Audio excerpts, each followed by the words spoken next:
Hola, buenas tardes, ¿cómo están? En esta ocasión vamos a platicar acerca de ¿tienes una infección de virus papiloma humano? ¿A quién acudir? Yo soy la doctora Lorena Ferrer y tengo el gusto de que me acompañe la doctora Elsa Díaz López. Bienvenida, doctora. Al contrario, Lore, muy amable. Le voy a dar un breve resumen de su currículum, que es muy extenso. Ella es médico egresada de la Facultad de Medicina por parte de la Universidad Nacional Autónoma de México, y cabe mencionar que ella egresó con una mención honorífica, o sea, ya saben de qué calidad es ella. Es muy dedicada a los estudios, como vamos a ver, es especialista también en ginecología y obstetricia y además en bioética. Tiene varios diplomados, uno de ellos es en colposcopía, en laparoscopía y en bioética. También tiene un curso de alta dirección que lo llevó a cabo en el IPADE, que sabemos que es una institución de alta dirección en el aspecto administrativo. También participa en protocolos de investigación tanto del virus papiloma humano y de lo que es planificación familiar. Es directora del Grupo Especializado de Salud Femenina y también en la Federación Mexicana de Colegios de Obstetricia y Ginecología. Ella tiene el puesto de coordinadora de gestión y seguimiento de los comités. Y aquí en nuestro colegio, en Comego, es tesorera. Además es prosecretaria en la Federación Internacional de Patología Cervical y Colposcopía. Y por último, pues vemos que también tiene una maestría en bioética y es investigadora asociada en la Universidad Anáhuac de esta Ciudad de México. Pues otra vez bienvenida, doctora, y muchísimas gracias por estar aquí con nosotros. Ya habíamos hablado en otra ocasión con usted sobre lo que era la infección de virus papiloma humano. Y ahora, para hacerle seguimiento, pues sabemos que esta es una infección de transmisión sexual. Últimamente, pues como que todo el mundo siente que es de la más frecuente que tenemos, y pues realmente pues no se queda atrás de otras muchas que existen, pero como que es la más sonada porque se relaciona mucho con lo que es el cáncer cervicuterino, que es el cáncer del cuello de la matriz, como se conoce casi siempre. Muchas veces sabemos que esta prueba es diagnosticada en un laboratorio o en campañas donde hacen la colposcopía o el Papa Nicolau, si no me equivoco, pues. Entonces, muchas veces, o sea, pensamos de que nosotros como prestadores de servicios, como médicos, personal médico, vemos de que los laboratorios ofrecen mucho esta prueba de colposcopía en forma indiscriminada y a veces no hacen ni siquiera el estudio citológico. Entonces, muchas veces les dan el diagnóstico y a las mujeres, sobre todo, y es a las que, ahora sí digamos, las espantan, las asustan, porque dicen, casi ya te vas a morir porque tienes esta infección, ¿no? Entonces, en estos casos, si a una mujer, bueno, porque estamos aquí en el Colegio de Ginecología, pero no exenta que la pareja pudiera también tener estas lesiones de virus papiloma, que nosotros también la conocemos como el famoso VPH, ¿no? No sé, ya todo el mundo así, como en el vulgo, digamos, todo el mundo dice la VPH y VPH, ¿no? Entonces, realmente, si una mujer tiene un diagnóstico en un laboratorio o un médico general o alguien que se lo haya realizado por parte de una citología o un estudio que es el Papa Nicolau famoso o el PAP, también que se le conoce, ¿qué es lo que debe de hacer una? Sí, bueno, muchísimas gracias antes que nada, doctora Ferrer, por la invitación y al colegio, al Consejo Mexicano, al Colegio Mexicano de Especialistas. Bueno, primero lo que tenemos que hacer es saber que existen pruebas, Lore, y estas pruebas las queremos que sean pruebas sensibles y que sean específicas, es decir, pruebas que nos identifiquen a aquellas mujeres que tienen una lesión precancerosa de una lesión cancerosa. Entonces, eso es lo que queremos, que sean muy sensibles y que sean específicas, es decir, que realmente nos identifiquen a aquellas mujeres que están enfermas. Entonces, ¿por qué? Porque lo que queremos es detectar a esas pacientes que tienen un riesgo muy grande de tener una lesión precancerosa o bien un cáncer. Para eso, entonces, se han hecho pruebas de tamizaje y esas pruebas de tamizaje como estamos dentro de la norma, es la citología cérvico-vaginal o Papa Nicolau. Esta citología se realiza muy fácilmente, es un poco molesta, en realidad colocamos un espejo y tomamos una muestra donde se caigan esas pequeñas células de nuestro cuello, específicamente de una zona que se llama zona de transformación. Y esa zona es donde en el 95% se va a presentar las lesiones cancerosas o precancerosas. Es por eso que el Papa Nicolau lo que le interesa es recoger estas células. ¿Qué es lo que hacemos? Que este Papa Nicolau sirve para detectar lesiones precancerosas o cancerosas y puede determinar si tiene alguna infección por virus de papiloma humano, sí. El porcentaje para detectar a través de esta prueba virus de papiloma humano es bajo. No más del 20% de las pacientes infectadas se pueden detectar a través de este método. Entonces tenemos otros métodos para detectar, pero ¿por qué nos interesa tanto identificar si existe una infección por virus de papiloma humano? Porque sabemos que esta infección es el principal agente causante del cáncer cervicuterino. Y también sabemos que las infecciones los van a desarrollar y a adquirir en edades jóvenes. De hecho, el 50% de las mujeres que inician su vida sexual, a los 4 años el 50% de ellas ya habrán adquirido alguna infección por virus de papiloma humano y pueden permanecer en fase latente o, como yo les digo a mis pacientes, dormidito esa infección, y entonces puede volver a aparecer o desarrollarse en otro pico subsecuente o ya sea cuando tengan las pacientes algunos factores de riesgo que favorezcan su desarrollo.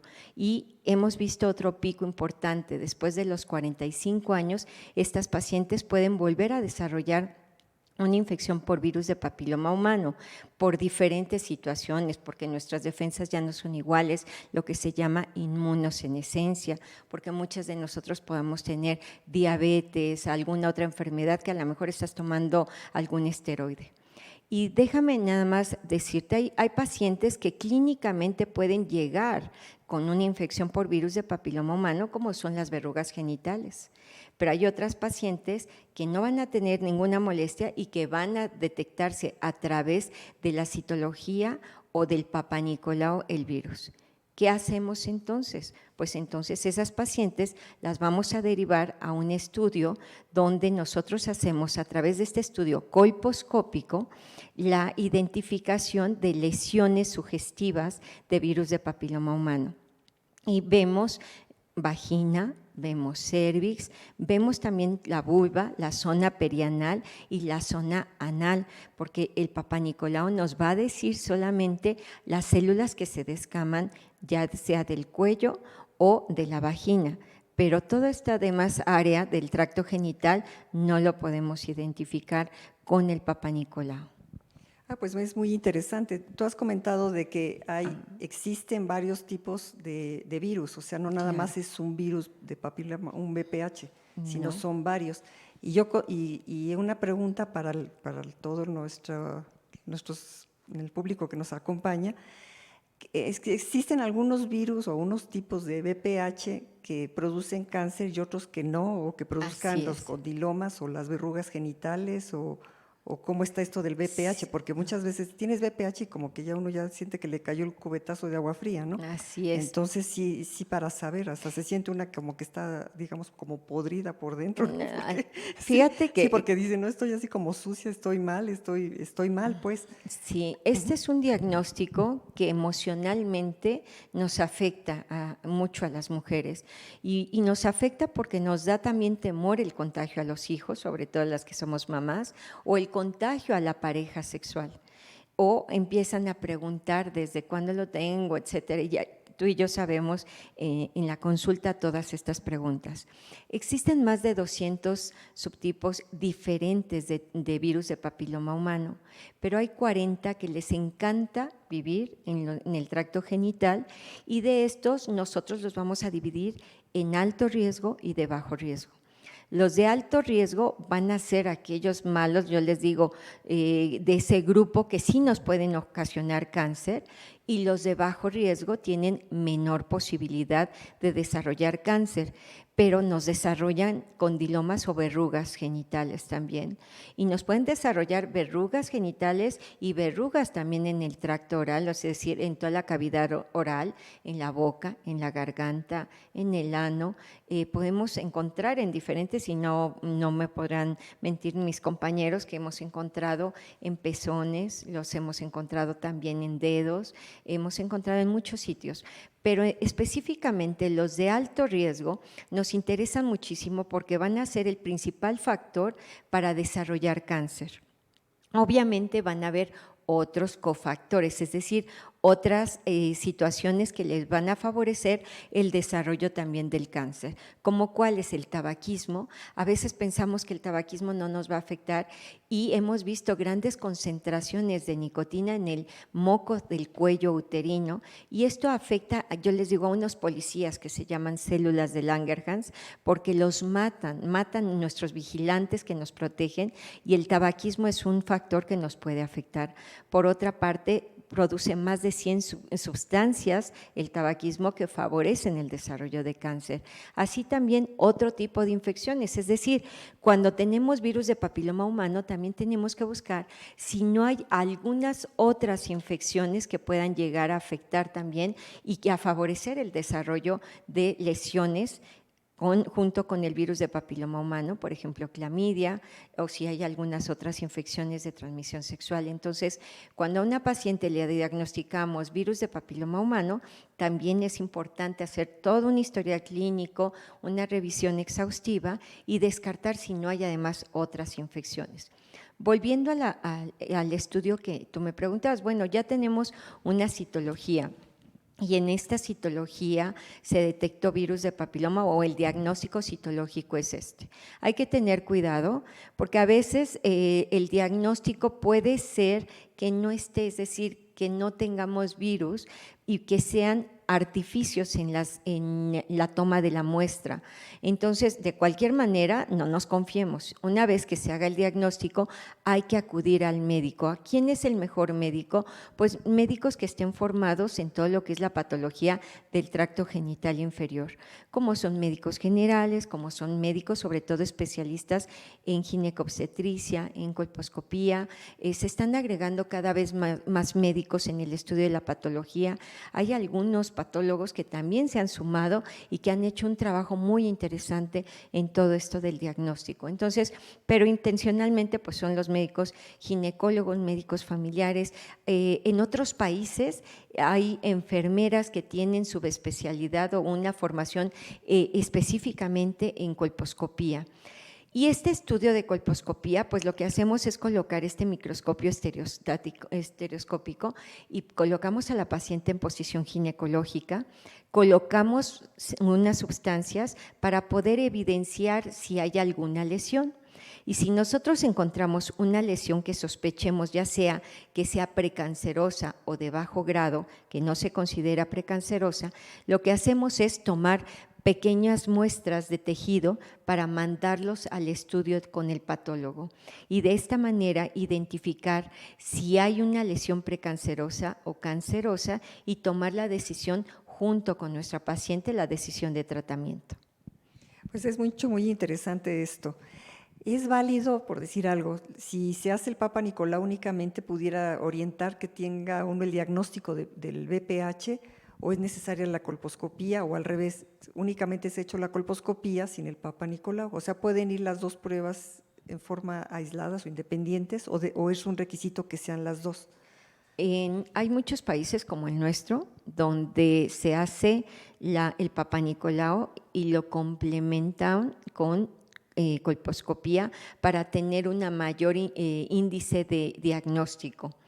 Pero en realidad la colposcopía tiene sus indicaciones y sus indicaciones son, por ejemplo, cuando tenemos un Papa Nicolau anormal, cuando estamos siguiendo a una paciente porque tuvo el antecedente de una lesión asociada a virus de papiloma humano o que ya la tratamos, es decir, pacientes que les decimos solamente vas a mantenerte en vigilancia, entonces son pacientes que se van a agregar a este seguimiento colposcópico, pacientes que por ejemplo ya se les realizó una histerectomía, que le quitaron el útero, pero se lo quitaron porque tenía el antecedente de una lesión asociada al virus de papiloma humano, son pacientes que van a requerir seguimiento por colposcopía, pacientes que están en post-tratamiento también de una conización, una fulguración por algún motivo, obviamente de lesión, entonces son pacientes que van a requerir el estudio colposcópico.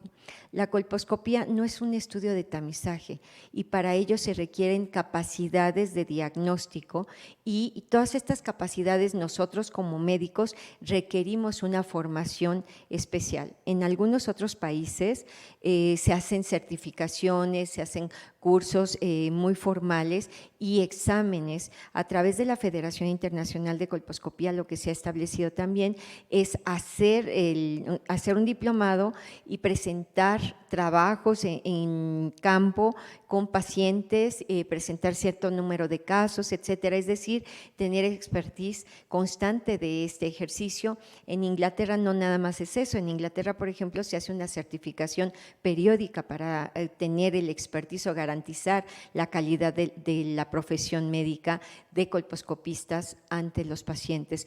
Y en nuestro país, pues tomamos cursos que deberían de ser más formales, de más tiempo, de valorar realmente las capacidades de los médicos para llevar a cabo estos estudios de colposcopía.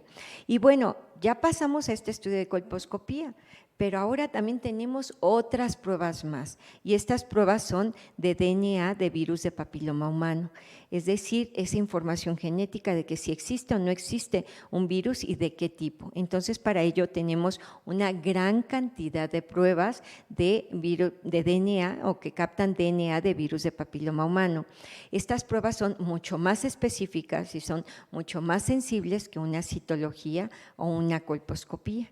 Y se hacen también como un tamizaje primario, es decir, como una de las primeras pruebas para detección oportuna de cáncer en nuestro país, que ahorita están suspendidas por toda la situación de la pandemia, y en Europa, por ejemplo, es prácticamente el Papa Nicolau entró en desuso y prácticamente se han hecho como copruebas, es decir, algunas pruebas que se complementan con la citología y con el DNA.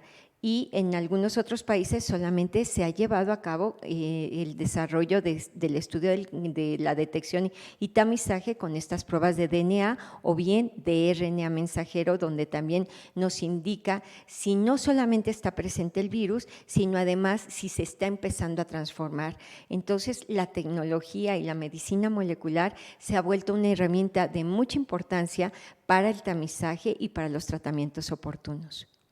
Pues qué interesante. Y si esas pruebas imagino que han de ser caras, ¿no? Porque son más novedosas, pues. Y yo imagino que tampoco las tiene el sector salud público, pues, o sea, el ISSSTE, el Seguro, Sedena sí y los todas tenían. estas.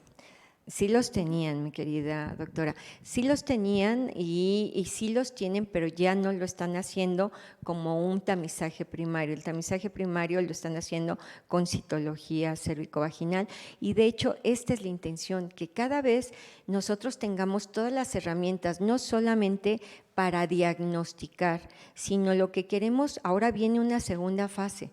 No solamente queremos diagnosticar, sino queremos también tratar en forma oportuna a las pacientes. Es decir, que nosotros, antes de que lleguen a su segundo tamizaje, sean diagnosticadas en forma oportuna y que además reciban el tratamiento oportuno, o bien la vigilancia estrecha de esas pacientes. Y ahorita pues tenemos también esta otra parte que se está agregando a todo este bagaje de conocimientos, donde estamos apoyándonos en algunas sustancias repitelizantes en el caso de que tengan eversiones glandulares y que nos ayuden en toda esta parte. O también estas otras sustancias que que son lactobacilos, probióticos y prebióticos, que también nos están ayudando, y sobre todo la identificación también de enfermedades de transmisión sexual, porque hoy sabemos y podemos identificar modificaciones en la microbiota vaginal, es decir, en todos esos organismos que se encuentran en la vagina y que pueden estarse modificando para favorecer el desarrollo de lesiones precancerosas o cancerosas. Entonces, esto de la eversión cervical o glandular, ¿eso qué quiere decir? ¿Como una úlcera en el cuello o qué es? Esta pregunta me encanta, doctora, porque cuando nosotros aprendimos medicina decíamos, es que vemos en el cuello una úlcera. Sí hay úlceras, pero estas úlceras pueden ser de diferentes etiologías, por ejemplo, una úlcera por una situación infecciosa, por un herpes, por ejemplo, podemos encontrar una úlcera. Una úlcera es la pérdida de la continuidad de un epitelio. Entonces, cuando nosotros vemos rojo en la pantalla, que nos muestran y nos dicen algunos médicos, es que esa es una úlcera. No es una úlcera, lo que pasa es que estamos introduciendo la luz a un sitio donde hay solo una capa de células y debajo de esas capas de células son capilares, y los capilares o vasos pequeñitos que llevan sangre. Entonces, ¿qué vamos a ver? Más rojo. Mientras que aquella zona que tiene más capas celulares se va a ver más pálido. Entonces, cuando nosotros vemos ese rojo y que nos dice el médico, mira, es que parece como una úlcera, no es una úlcera. Esto es epitelio glandular, es decir, aquellas pequeñas estructuras que se observan muy cercanas y se introducen hacia el canal endocervical. Entonces, a esto se le llama, y cuando se expone más hacia la luz de la vagina, se llama entonces eversión glandular o ectropión cervical, o la gente le dice es que tengo como una úlcera, pero en realidad lo correcto es eversión glandular. Cuando nosotros tenemos esta eversión glandular, esto es algo total y absolutamente normal, y sobre todo lo vamos a encontrar en mujeres jóvenes, en mujeres que toman anticonceptivos, por ejemplo, en mujeres que están embarazadas, en pacientes que tienen algún proceso infeccioso constante, y esto también es… No sabemos bien cuál es lo primero. Bueno, tengo la eversión glandular y esto me produce moco, o el moco es producido también por infecciones, etcétera. Entonces, o favorece el desarrollo de infecciones. Entonces, cuando nosotros vemos estos cambios anatómicos, son cambios normales. Y hace un rato tú decías algo bien interesante. Bueno, la colposcopía puede ser de tamizaje, y es que cuando nosotros aplicamos las soluciones y se ve blanco, tú dices, bueno, puede ser una infección por virus de papiloma humano. Colposcópicamente tenemos algo que se llama cambios menores, es decir, vemos una serie de cambios que nos dice, esta es una lesión de bajo grado, una lesión que no es precancerosa, y entonces al tener esta situación, lo que nosotros podemos decir, podemos continuar en vigilancia, pero si tú le dices a la paciente es que esto es BPH y te va a dar un cáncer, etcétera, permíteme, primero vamos a hacer el diagnóstico, la comunicación es fundamental con nuestros pacientes, que quitemos todas las dudas, y si vemos y tenemos duda, pues entonces tomar una biopsia. Pero muchas veces estos blancos no son lesiones, sino es metaplasia. Esto es un cambio normal también en el cuello, y es por eso que a veces también debemos de evitar tomar muestras y muestras, porque también si hablamos a nivel institucional, ¿cuánto nos cuesta tomar todas estas biopsias? Y por otra parte, o a nivel privado, lo paga la paciente, lo que es el gasto de bolsillo del paciente. Y por otra parte también, ¿cuál es el objetivo? Nuevamente volvemos, las pruebas tienen que ser con una alta sensibilidad y con una alta especificidad.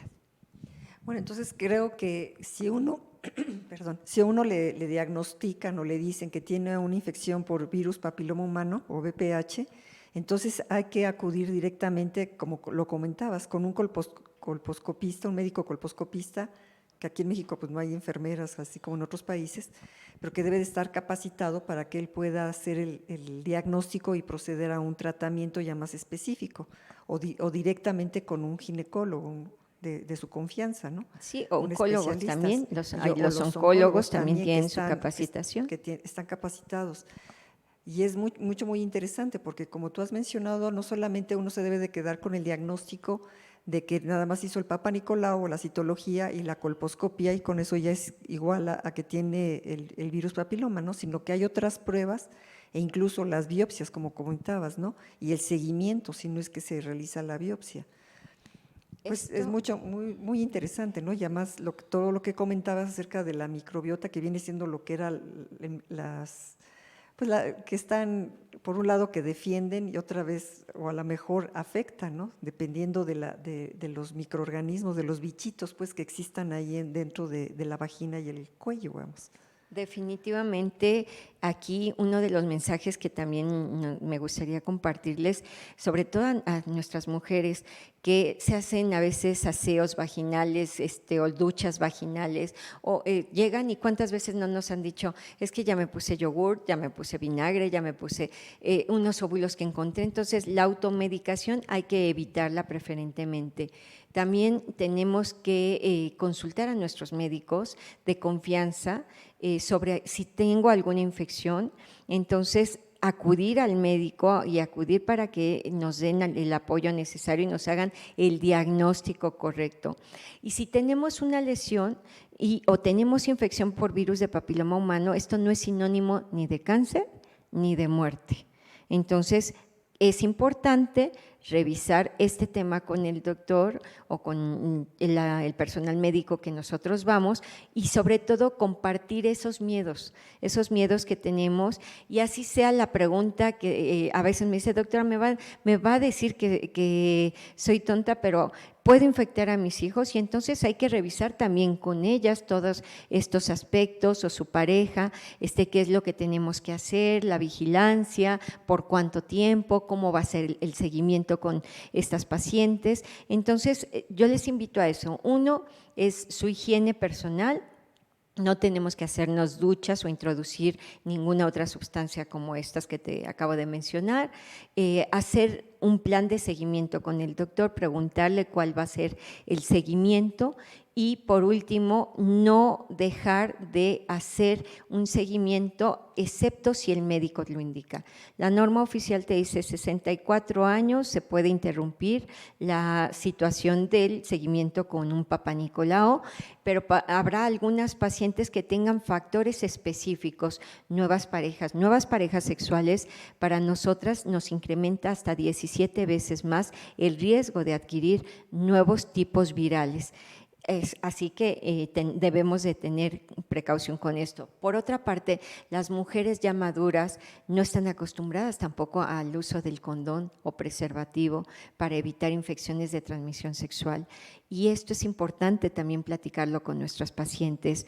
Hay pacientes que van a requerir también tratamientos vaginales con estrógeno para poder mejorar un diagnóstico, es decir, platiquemos con nuestros médicos y hagamos el mejor diagnóstico, tratamiento y seguimiento.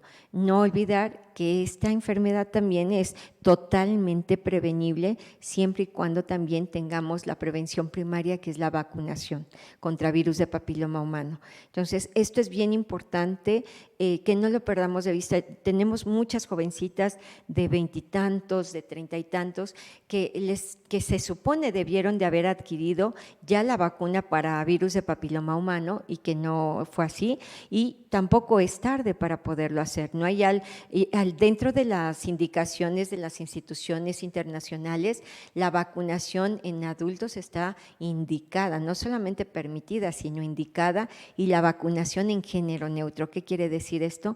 Tanto hombres como mujeres. Sí, entonces si a una mujer o un hombre o varón le dio el famoso VPH, ¿puede aplicarse ya la vacuna, el esquema completo? Esto es cierto, efectivamente se puede aplicar la vacunación. El que haya estado infectado a alguien no quiere decir que no le va a proteger.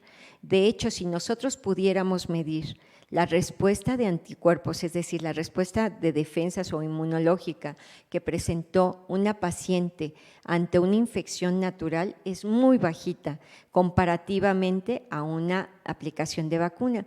Y hay varios estudios donde se ha demostrado que la paciente que se ha infectado, como ya lo dijimos, el 50% ya pudo haber adquirido, de hecho, el 80% de nosotras las mujeres a los 50 años ya debimos de haber adquirido alguna infección por virus de papiloma humano. Pero esas pacientes, el 30% nada más adquirieron una infección por virus de papiloma humano de alto riesgo. Las vacunas tienen, la bivalente tiene 16 y 18, la tetravalente tiene 16, 18, 6 y 11, y la nonavalente tiene, aparte de estos 4 tipos, 31, 33, 59, etcétera. Entonces son 9 serotipos que te puedes proteger. Desafortunadamente no tenemos la vacuna nonavalente en nuestro país aún, pero tenemos la posibilidad de proteger a nuestras mujeres y a los hombres, aunque ya estén infectados por algún tipo viral, que no siempre son 16 o 18. Pues es un tema muy amplio y esperemos, ver si hay algunas preguntas porque ya ha pasado el tiempo. Entonces,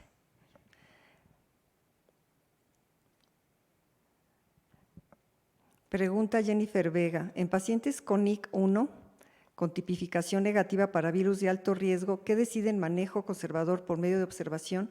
¿Usted en cuáles indica tratamiento para mejorar la microbiota y la repitelización cervical por medio de Papilocare?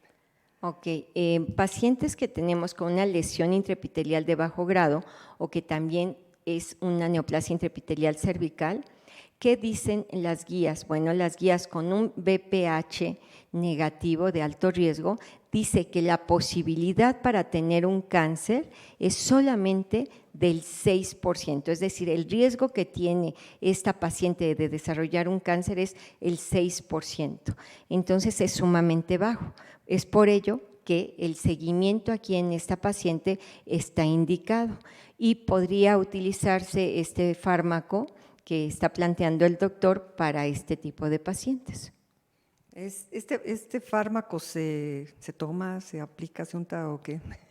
Se aplica por vía vaginal y las aplicaciones están siendo diariamente por un mes y posteriormente cada tercer día.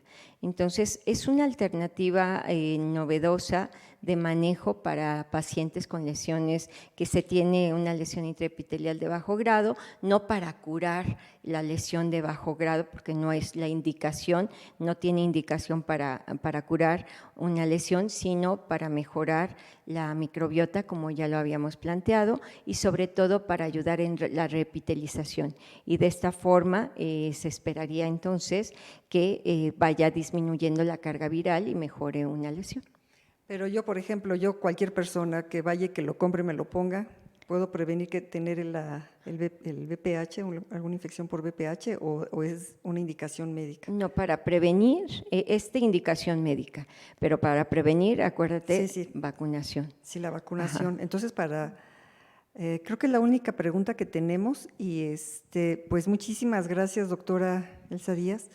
¿Algún mensaje así global que nos quieras dejar para toda nuestra audiencia, por favor? Sí, la comunicación es fundamental con nuestros médicos. VPH no significa que va a ser sinónimo ni de muerte.